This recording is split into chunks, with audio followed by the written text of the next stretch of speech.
말씀은 고린도후서 3장 18절입니다.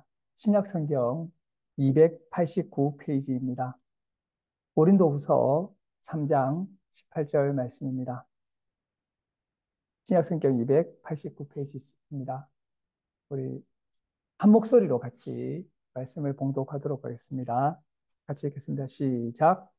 우리가 다 수건을 벗은 얼굴로 거울을 보는 것 같이 주의 영광을 보매 그와 같은 형상으로 변화하여 영광에서 영광에 이르니 곧 주의 영으로 말미암습니다.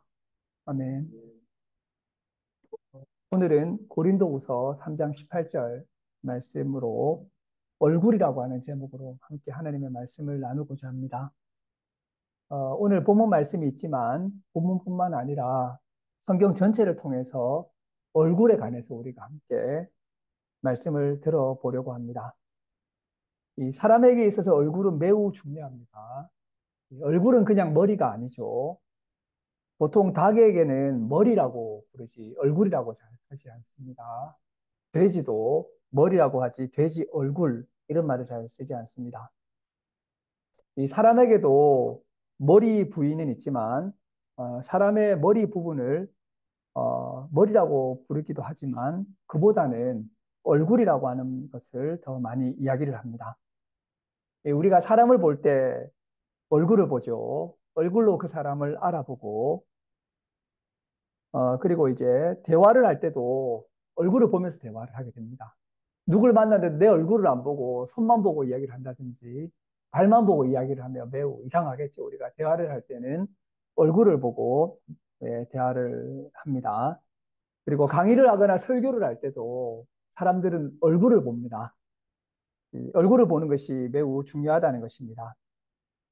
사랑하는 사람들은 애타게 얼굴을 보고 싶어 합니다. 얼굴을 봐야 만나는 것이 되는 거죠. 그래서 얼굴을 보지 않고 글이나 말로도 어느 정도 채워지긴 하지만 그래도 사랑하는 사람은 얼굴을 보고 얼굴로 만나야지 진정한 만남이 된다고 할 수가 있겠습니다. 이 얼굴은 단지 모양이 아니고 한 인격의 정수이고 얼굴 자체가 하나의 메시지이기도 합니다. 얼굴은 매우 중요하죠. 그래서 우리가 오늘 하나님의 말씀 안에서 이 얼굴이라고 하는 것을 깊게 생각하고 깨닫고 얼굴을 아는 그런 시간이 되었으면 좋겠습니다. 얼굴은 부모님께 물려받아서 태어날 때부터 결정되는 것이라고도 생각할 수 있습니다. 물론 이제 그런 면이 있죠. 하지만 링컨이 했던 유명한 격언 가운데 사람은 마흔이 넘으면 자기 얼굴에 책임을 져야 된다 이런 말을 했던 거죠. 유명한 격언입니다. 이 링컨이 대통령이 되어서 이제 사람을 기용하려고 추천을 많이 이렇게 이제 받았는데 추천하는 사람이 어떤 사람 추천하니까 저 사람은 안 돼. 왜요? 그러니까 얼굴이 마음에 안 들어 이런 거예요. 그러니까 이제 추천한 사람이 얼굴이라고 하는 거는 저 사람 잘못이 아니고 부모님이 낳아주셔서 부모님께 받은 건데 왜 얼굴 때문에 사람을 이렇게 안 쓰십니까? 이러니까 그때 링컨이 유명한 말을 했죠. 사람은 마흔이 넘으면 자기 얼굴에 책임을 져야 합니다. 이 마흔 이후의 얼굴은 스스로 만드는 것입니다. 라는 말을 했던 것이죠. 얼굴은 태어날 때부터 우리가 부모님께 받은 것이기도 하지만 또 만들어가는 것이기도 하다는 것입니다. 내가 나의 얼굴을 만들어가야 하는 면도 있다는 것이죠. 링컨의 말을 듣고 저는 저의 얼굴을 한번 돌아보았습니다. 내 얼굴은 어떤 얼굴일까? 하나님 앞에서 내 얼굴은 어떤 얼굴일까? 우리 교회에서 나를 만날 때 내 얼굴은 어떤 얼굴일까? 혹 부끄러운 얼굴이 아닐까? 바른 얼굴일까? 예수 그리스도를 닮은 얼굴일까? 내 얼굴은 어떤 얼굴일까? 이런 생각을 해봤습니다. 우리 위드 교회와 예수 교회 교우님들도 오늘 하는 말씀 앞에서 내 얼굴을 한번 좀 돌아봤으면 좋겠습니다. 내 얼굴은 어떤 얼굴일까? 내 얼굴도 중요하지만 다른 사람의 얼굴도 중요합니다. 우리 뭐 옆에 계신 우리 교우님들 얼굴을 한번 잠깐 볼까요? 예, 타인의 얼굴. 레비나스라는 철학자가 타인의 얼굴에 대해서 이야기를 하는데 그분은 이런 이야기를 했습니다. 다른 사람의 얼굴이 말을 한다는 것입니다. 무슨 말을 하냐면, 날 죽이지 마세요. 이렇게 얘기를 한다는 거예요. 남의 얼굴을 보게 되면 그 얼굴이 아무 말을 안 해도 나를 죽이지 마세요. 살인하지 말라. 사람이 다른 사람 얼굴 보면서 잔인하게 죽이거나 살해할 수 없다는 것입니다. 왜냐하면 그 사람의 얼굴이 이야기를 한다는 거죠. 사실 우리가 사람의 얼굴을 보면 좀 약해지지 않습니까? 이 전화로는 매몰차게 해도 얼굴을 보면 마음이 좀 약해집니다. 왜냐하면 얼굴이 메시지를 줍니다. 나를 죽이지 마세요. 저를 죽이지 마세요. 이런 메시지를 주는 거죠. 그래서 이 레비나스라고 하는 철학자는 사람이 자기를 위해서 살아가고 자기 집을 만들고 노동을 하고 이렇게 자기 향유를 하고 먹고 마시고 자고 이렇게 하면서 자기를 위해서 살아가다가 어느 날 남의 얼굴을 본다는 것입니다. 타인의 얼굴을 보게 되면 그 얼굴을 보게 될 때 죄책감을 느끼고 타인에게서 무한함을 느끼고 하나님의 얼굴을 발견하고 하나님을 만나고 거기에서 그리고 타인에게 죄책감을 느끼고 타인의 짐을 짊어지고 타인을 대신해서 살고 타인에게 종속되며 살아가게 되는 그러한 명령을 느낀다고 하는 것이죠. 타인의 얼굴이 그러한 명령을 한다는 것입니다. 이 철학자가 타인의 얼굴에서 하나님을 발견하고 무한성을 발견한다면 우리 기독교인들은 얼굴에 대해서 더 잘 알아야 되겠죠. 저도 그렇습니다. 이 철학자가 얼굴을 묵상한다면 우리 기독교인들도 더욱 깊게 성경 안에서 얼굴을 묵상해야 될 것입니다. 나의 얼굴, 타인의 얼굴뿐만 아니라 하나님의 얼굴, 예수 그리스도의 얼굴을 묵상해야 됩니다. 이 성경의 핵심에는 바로 이 얼굴이 있습니다. 그래서 신구약 성경 전체에는 바로 하나님의 얼굴과 예수 그리스도의 얼굴, 나의 얼굴에 대한 말씀이 있는 것입니다. 이 성경은 얼굴에 대해서 많은 말씀을 하십니다. 우리 한글로 번역된 성경을 보면 얼굴이라고 하는 단어가 언급된 것이 275회입니다. 우리가 그 성경 구절을 사실을 다 읽어보고 거기에서 얼굴에 대한 메시지를 얻어야 될 줄로 압니다. 우리가 그 275 구절을 깊게 연구해 볼 필요가 있죠. 그리고 그것을 통해서 우리가 참된 얼굴과 참된 얼굴을 대하는 것을 구할 필요가 있습니다. 신앙생활을 하면서 얼굴이 도대체 무엇이냐를 알고 나의 얼굴과 타인의 얼굴, 얼굴을 얼굴로 대하는 것이 무엇이냐를 알아야 되고 한 걸음 더 나아가서 우리가 하나님의 얼굴을 만나고 예수 그리스도의 얼굴을 구하고 예수 그리스도의 얼굴을 만나고 예수 그리스도의 얼굴을 닮아가고 우리의 얼굴이 변화되는 얼굴 변화의 과정이 있어야 될 것입니다. 이 성경에 이렇게 얼굴에 대한 말씀이 넘쳐나지만 몇 구절을 통해서 우리가 성경에서의 얼굴에 대한 말씀을 좀 살펴보고자 합니다. 우선 이 얼굴과 연관된 분 중에 야곱이라고 하는 인물이 있습니다. 야곱은 아버지와 형님을 속이고 장남의 권위를 사기로 취하는 사기꾼과 같은 사람입니다. 이 야곱이라고 하는 사람은 어떤 얼굴을 가졌을까요? 정말 아마 매우 교활한 얼굴을 가지고 있지 않았을까 생각이 됩니다. 그 일이 계기가 되어서 오랫동안 집을 떠나서 외삼촌 집에 살다가 20년 만에 다시 되돌아왔습니다. 그래서 이제 20년 만에 일가를 이루고 돌아왔는데 소리가 들려요. 형님이 무장을 하고 자기를 찾아온다는 겁니다. 야곱은 형님이 너무나도 무서웠습니다. 이제 형님의 얼굴을 보는 것이 무서웠던 거죠.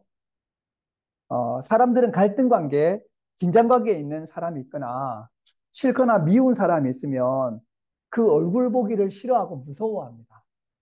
혹시 우리 교우님들 가운데는 얼굴을 보기 싫은 사람이 혹시 있으십니까? 가족 중에 있을 수도 있고, 친구 중에 있을 수도 있고, 친척 중에 있을 수도 있습니다. 야곱에게는 형님이 그런 사람이었습니다. 20년 전에 원한, 죽이겠다고 나를 했던 그 사람, 그분이 20년 만에 만나는데 얼굴을 보는 것이 죽을 만큼 힘들었던 것이죠. 과거 어떤 청년의 집안에 일어났던 일입니다. 그 청년의 어머니가 매우 큰 잘못을 저질렀어요. 그래서 너무 큰 잘못을 저질렀는데 그 어머니는 이 청년의 외할아버지, 어머니의 아버지를 몹시 무서워했던 것입니다. 어릴 때부터 많이 혼나거나 맞고 자랐던 것 같아요. 그래서 이제 이 어머니가 잘못을 해가지고 외할아버지가 야단을 치러 온다는 소식을 들었어요. 근데 그 청년의 이야기를 들어보니까 어떻게 했냐, 어머니가 칼을 들고 내가 우리 아버지 만나면 죽겠다고 이렇게 막 그래가지고 우리 아버지 지금 있네 잘못했는데 우리 아버지 못 만나 차라리 아버지 만나면 죽겠다 이랬다는 거예요. 그러니까 그만큼 때로는 얼굴을 본다는 것 자체가 사람에게 큰 부담으로 다가올 때가 있는 것입니다. 외할아버지의 얼굴을 보는 것이 청년의 외할아버지 얼굴을 보는 것이 죽는 것보다 더 무서웠던 것이죠. 야곱에게는 형님이 온다는 소식이 그렇게 무서웠을 것입니다. 자기가 잘못한 것도 있고 아버지 속이고 형님 속인 것도 있고 무장한 무리와 함께 온다고 하니 더욱 두려웠을 것입니다. 그래서 야곱은 야복 강가에서 하나님과 씨름을 했습니다. 야복 강가에서 씨름하기 전에 하나님 약속을 해줬어요. 하나님이 어떤 약속을 해주냐면 내가 너에게 은혜를 베풀고 잘 해결해 주겠다고 했는데 이 사람 또 못 믿습니다. 하나님의 약속도. 그래서 야곱은 불안해가지고 밤새 씨름을 했는데 밤새 씨름을 하고 나서 결국에는 응답을 받았습니다. 근데 야곱이 그곳의 이름을 뭐라고 불렀냐면 브니엘이라고 불렀습니다. 브니엘이란 말은 하나님의 얼굴이라는 뜻입니다. 야곱은 하나님을 만났고 하나님의 얼굴을 만났습니다. 그리고 날이 밝았습니다. 그리고 그 다음날에 무서운 에서를 만났는데 에서가 무서운 얼굴로 자기를 만난 것이 아니고 동생으로 대해준 것입니다. 그래서 20년 만에 형제가 형제의 정을 나누게 되었습니다. 그때 야곱이 에서에게 뭐라고 말하냐 이런 말을 하게 됩니다. 창세기 33장 10절입니다. 야곱이 이르되 그렇지 아니하니이다. 내가 형님의 눈앞에 은혜를 입어 싸우면 청하건대 내 손에서 이 예물을 받았소서. 내가 형님의 얼굴을 배운즉 하나님의 얼굴을 본 것 같사오며 형님도 나를 기뻐하심이니이다. 야곱이 형님의 얼굴을 보는 관점이 바뀌어 버렸습니다. 바로 형님의 얼굴이 하나님 얼굴처럼 되었다는 것이죠. 하나님의 얼굴을 만난 사람은 다른 사람의 얼굴을 보는 관점이 바뀌게 됩니다. 야곱은 에서의 얼굴을 보게 되니까 하나님의 얼굴을 본 것 같다고 이야기를 했습니다. 하나님을 얼굴로 만난 이 야곱은 하나님의 얼굴을 보고 은혜를 받은 이 야곱은 더 이상 에서의 얼굴을 무서워하지 않고 어떻게 보면 자신의 경쟁자였고 자신을 죽이려고 했던 그 에서의 얼굴을 볼 때 하나님의 얼굴을 보는 것처럼 바뀌게 되었다는 것입니다. 우리가 만약에 다른 사람의 얼굴을 볼 때 하나님의 얼굴을 보게 된다면 우리는 그야말로 얼굴을 얼굴로 대하는 사람으로 자라갈 것입니다. 제가 이제 이 다른 사람의 얼굴에서 하나님의 얼굴을 보자는 그러한 내용으로 이렇게 묵상을 하면서 지내고 있었는데요. 그 우리 딸이 새벽에 혼자 화장실을 못 갑니다. 5시만 되면 깨가지고 아빠 이렇게 불러요. 그러면 이제 선잠을 자고 가가지고 이렇게 이제 또 화장실에 또 아빠 거기 있어 내 오줌 눌 때까지 그럼 또 앉아 있다가 그리고 또 이제 자면 또 되는데 또 안 자요 또 그때. 그럼 저는 얼굴을 막 찌푸리고 그리고 이제 또 막 어떨 때는 짜증도 내고 잠 좀 자자 제발 좀 잠을 못 자면 아프다 뭐 이렇게 했는데 그래 이제 또 그 태연하게 있는 얼굴을 보면서 그 딸의 얼굴을 보면서 그래 너의 얼굴도 하나님의 내 속에는 하나님의 얼굴을 내가 봐야지 하고 만나는 사람마다 타인의 얼굴 속에 있는 하나님의 얼굴을 보려고 이렇게 묵상하며 지내게 되었습니다. 우리가 다른 사람의 얼굴에서 하나님의 얼굴을 보게 된다는 것은 매우 중요합니다. 이 과거의 야곱은 그렇지 않았습니다. 형님을 속이고 아버지를 속이고 장자권과 이익만을 생각하는 사람이었습니다. 그에게는 하나님 얼굴을 보기 전에는 아버지의 얼굴과 형님 얼굴 그래 중요하지 않았을 것입니다. 오히려 그들의 얼굴을 속이고 외면했을 것입니다. 그러나 분이엘에서 하나님의 얼굴을 만나고 야곱은 변화된 것입니다. 내가 다른 사람의 얼굴을 볼 때 하나님의 얼굴을 보는가라고 하는 문제는 매우 중요한 문제입니다. 타인의 얼굴을 볼 때 하나님의 얼굴을 보십니까? 우리 교회가 타인의 얼굴을 볼 때 그저 그 얼굴 속에서 날 죽이지 마세요라고 하는 소리를 듣는 것을 넘어서서 하나님의 얼굴을 보게 된다면, 그런 교회가 된다면 하나님이 기뻐하시리라고 생각이 됩니다. 우리의 가족, 우리의 이웃, 그리고 매일 마주치는 어려움을 당한 사람들의 얼굴에서 하나님의 얼굴을 보는 그러한 교회가 되기를 주님의 이름으로 축원합니다. 네, 사람을 얼굴로 대하기 위해서 타인의 얼굴에서 하나님의 얼굴을 만나기 위해서는 하나님의 얼굴을 만나는 것이 중요합니다. 기도라는 것은 뭘까요? 기도는 그냥 말만 하는 것일 수도 있죠. 그러나 우리는 기도 중에 하나님의 얼굴빛을 보아야 됩니다. 내 기도에서 하나님을 만나는가, 하나님의 얼굴을 만나는가가 중요합니다. 이 시편을 보면 하나님의 얼굴과 하나님의 얼굴빛을 구합니다. 그래서 기도 중에 기도는 하나님의 얼굴빛을 구하는 기도입니다. 시편 67편 1절과 2절에 이렇게 말씀합니다. 하나님은 우리에게 은혜를 베푸사 복을 주시고 그의 얼굴빛을 우리에게 비추사 주의 도를 땅 위에 주의 구원을 모든 나라에 알리소서. 시편은 하나님의 얼굴빛을 강조하고 있습니다. 얼굴과 빛을 결합해서 얼굴빛이라고 말씀하고 있는 것입니다. 하나님의 얼굴과 만나는 것은 하나님의 얼굴빛과 만나는 것이고 하나님의 얼굴빛을 받는 것입니다. 하나님께서 우리에게 은혜와 복을 주시고 얼굴빛을 비추어 주시기를 기도합시다. 이렇게 하나님의 얼굴빛을 만나는 사람은 자신의 얼굴에서 빛이 나게 됩니다. 그래서 이런 이제 성경에서 빛이 나고 그 얼굴이 바뀐 사람들이 있죠. 스테반의 얼굴은 천사의 얼굴과 같았다고 합니다. 모세의 얼굴을 빛이 났던 거죠. 출애굽기 33장에서 34장 말씀을 보게 되면 하나님의 얼굴에 대한 말씀이 나오게 됩니다. 모세 이야기에서 모세는 회막에서 하나님과 깊은 교제를 했습니다. 이 회막이라고 하는 장소가 하나님과 친밀한 만남을 가지는 장소입니다. 모세는 그렇게 하나님을 친밀하게 만났지만 한 걸음 더 나가가지고 모세는 하나님의 얼굴을 보여달라고 했습니다. 하나님께 하신 말씀이 내가 얼굴을 보여주지는 못하고 등을 보여주겠다고 하죠. 그래서 모세는 하나님을 직접 만나되 얼굴을 보지는 못하고 하나님의 등을 보았습니다. 그런데 이렇게 유례 없이 하나님과 친밀하다 보니까 모세의 얼굴에 빛이 나게 됩니다. 출애굽기 34장 29절에 35절을 보면 이런 말씀이 있습니다. 모세가 증거의 두 판을 들고 시내산에서 내려오니까 하나님과 말씀했다는 이유만으로 모세의 얼굴에 광채가 났습니다. 모세 자신은 깨닫지 못했는데 백성들이 보니까 얼굴에 너무 광채가 나기 때문에 가까이 접근하기를 두려워했다는 것이죠. 그래서 그 이유로 어떻게 했냐면 모세 얼굴에 수건을 가렸다고 하는 것입니다. 그래서 모세가 하나님과 말씀을 나눌 때는 수건을 벗고 나와서는 수건으로 얼굴을 가리게 되었다는 말씀이 있다는 것입니다. 네, 오늘 본문인 고린도 후서 3장 18절로 돌아오면 이 말씀을 하고 있는 것입니다. 오늘 본문에서 바울은 모세의 이야기를 인용합니다. 모세는 하나님을 만나고 나서 얼굴에 빛이 났습니다. 그래서 수건으로 그 얼굴을 가렸습니다. 이스라엘 자손들이 모세의 얼굴에서 나는 얼굴빛을 감당하지 못했기 때문입니다.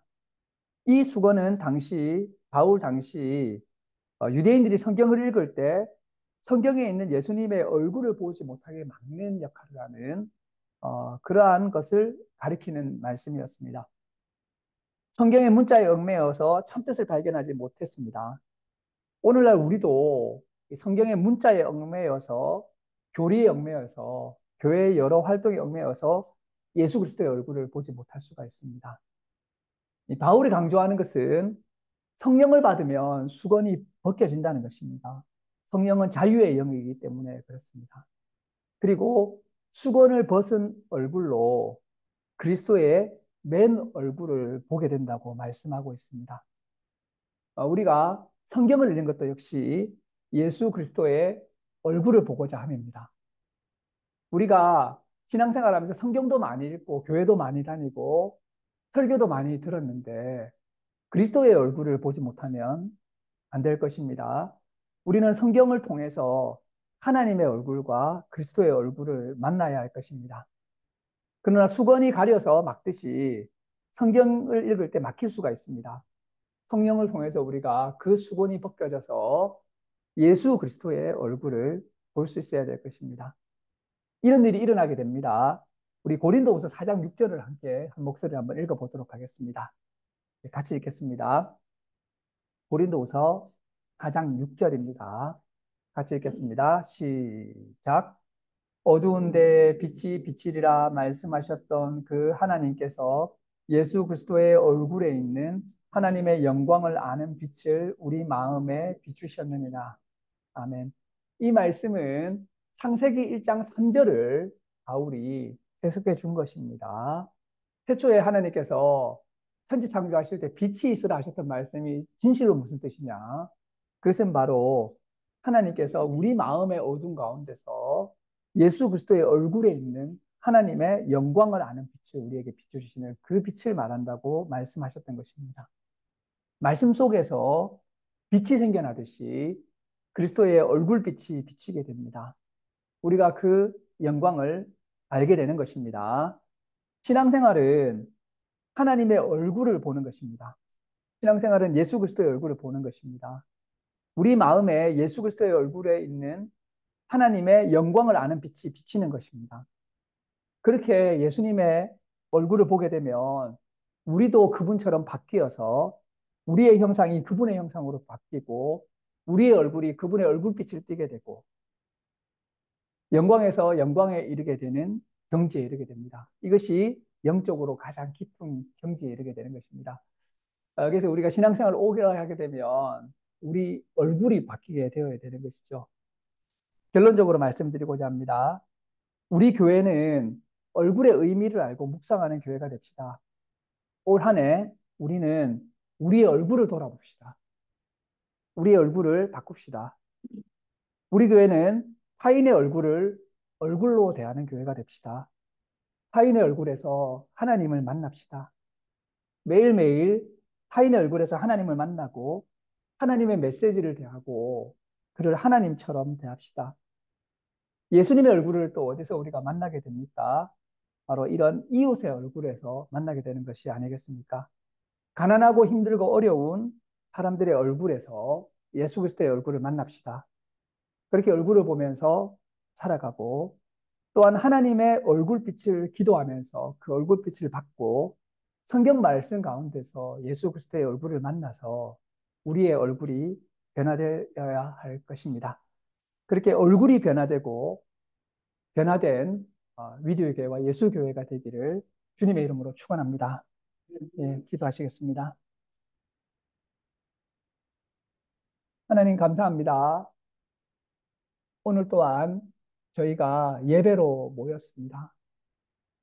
우리가 나의 얼굴을 잊어버리고 이웃의 얼굴을 보지 못하고 하나님과 예수 그리스도의 얼굴을 만나지 못하고 살았던 적이 많았던 것을 고백합니다. 기도할 때도 성경을 읽을 때도 주님의 얼굴을 찾지 아니하고 수건으로 가리워진 듯이 살았던 적이 많은 것을 고백합니다. 이제 우리가 변화되게 하여 주시옵소서. 이웃의 얼굴에서 하나님의 얼굴을 만나고 기도와 말씀 가운데서 하나님의 얼굴을 만남으로 우리의 얼굴이 변화되게 하여 주시옵소서. 이렇게 얼굴이 변화되고 그리스도의 얼굴을 닮는 예수교회와 위도의 교회가 될 수 있도록 주님 우리의 삶을 바꾸어 주시기를 원합니다. 감사드리며 이 모든 말씀 예수님의 이름으로 기도드립니다. 아멘.